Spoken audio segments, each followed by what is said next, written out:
शेतकरी मित्रांनो, स्वातंत्र्य दिनाच्या हार्दिक शुभेच्छा। 2024च्या निवडणुकीच्या पार्श्वभूमीवर केलेली कर्जमाफीची घोषणा आणि सप्टेंबर 2025च्या अतिवृष्टीच्या धर्तीवरती केलेल्या मदतीच्या घोषणेच्या अंमलबजावणीसाठी म्हणून किसान सभा शेतकऱ्यांना आणि शेतकऱ्यांच्या विविध संघटनांना सोबत घेऊन सातत्यानं ही रस्त्यावरची निवेदनं, निदर्शनं, धरणे, मेळावे, आंदोलनं करते आहे। यासोबतच बीड जिल्ह्यामध्ये सुद्धा किसान सभा सातत्याने या मुद्द्याला घेऊन शेतकरी एकजुटीला सोबत घेऊन रस्त्यावरच्या लढाई सोबतच या बीड जिल्ह्यातल्या पदाधिकाऱ्यांनी, लोकप्रतिनिधींनी सुद्धा या शेतकऱ्यांच्या प्रश्नाप्रती सहानुभूती दाखवून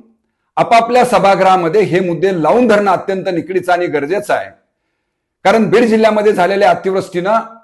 जी तबाही आणि नुकसान मोठ्या प्रमाणात केलेलं आहे हे सर्वश्रुत ज्ञात आहे। या धर्तीवरती अपेक्षित होतं की या जिल्ह्यातल्या लोकप्रतिनिधींनी घोषित केलेली अंमलबजावणी शेतकऱ्यांच्या पदरात पाडून देतील, परंतु किसान सभेनं भेटून सुद्धा जेव्हा या जिल्ह्यातले लोकप्रतिनिधी आवाज विधानसभेमध्ये आणि लोकसभेमध्ये उठवत नाहीत, लक्षात आल्यानंतर या लोकप्रतिनिधींचा जाहीर राजीनामा मागण्याचं धैर्य सुद्धा या किसान सभेने बीड जिल्ह्यामध्ये दाखवलेलं आहे। या संपूर्ण पार्श्वभूमीवर राज्यभरामध्ये सुद्धा किसान सभा या सर्व मुद्द्याला आंदोलन घेऊन करत असतानाच राज्याच्या कृषी मंत्र्यांसोबत झालेल्या जून मधल्या पुणे येथील बैठकीमध्ये सुद्धा जी कर्जमाफीची घोषणा झालेली होती, यामध्ये 2017 आणि 2019 मध्ये जी पात्र शेतकरी होती त्यांना समाविष्ट करण्यामध्ये सुद्धा फार मोठी भूमिका किसान सभेने या सगळ्या आंदोलनामध्ये घेतलेली होती। परंतु उर्वरित नियमित कर्ज भरणाऱ्या शेतकऱ्यांसाठीचा प्रश्न असेल, त्यांना दिलं जाणारं सानुग्रह अनुदानामध्ये 2 लाख रुपये करा, पुनर्गठन करणाऱ्या शेतकऱ्यांना सुद्धा सानुग्रह अनुदानामध्ये समाविष्ट करा, त्यासोबतच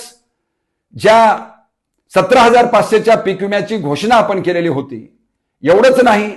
मागच्या वर्षी जे ट्रिगर आपण पीक विम्याचे बदललेले आहेत आणि ज्याचा दुष्परिणाम म्हणून मोठ्या प्रमाणात झालेल्या अतिवृष्टीनंतर सुद्धा बीड जिल्ह्यातल्या आणि मराठवाड्यातल्या शेतकऱ्यांना पीक विम्यापासून वंचित राहावं लागतंय। या पार्श्वभूमीवर पूर्ववतपणे पीक विम्याचे ट्रिगर लागू करा,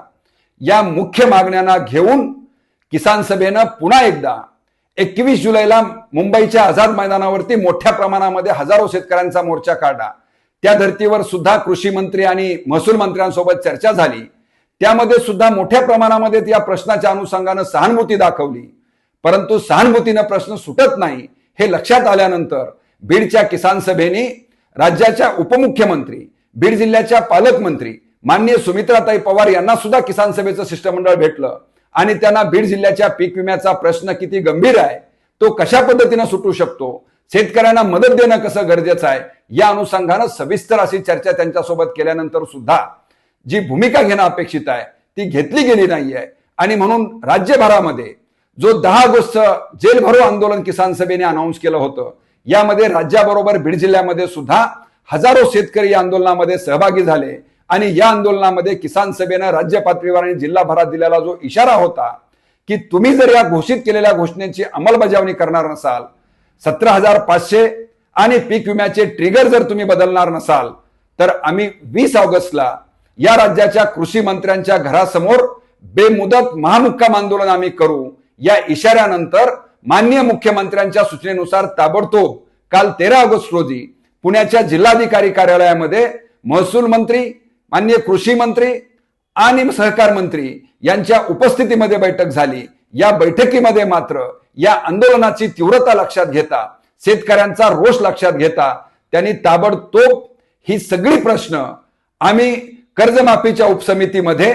आणि कॅबिनेटमध्ये हा पीक विम्याच्या ट्रिगरच्या अनुषंगानं, पीक विम्याच्या 17,500च्या अनुषंगानं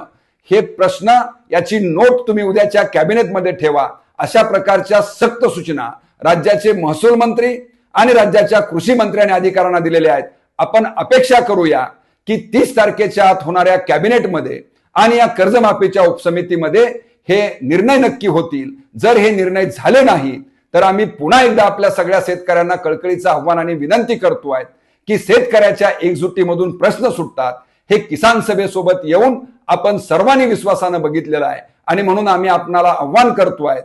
की या सगळ्या आंदोलनात जर झालं नाही तर उद्याच्या 30 तारखेनंतर कृषी मंत्र्यांच्या घरावरती होणाऱ्या ठिय्या आंदोलनामध्ये आपण मोठ्या संख्येनं बीड आणि मराठवाड्यातले शेतकरी सहभागी होतील आणि हा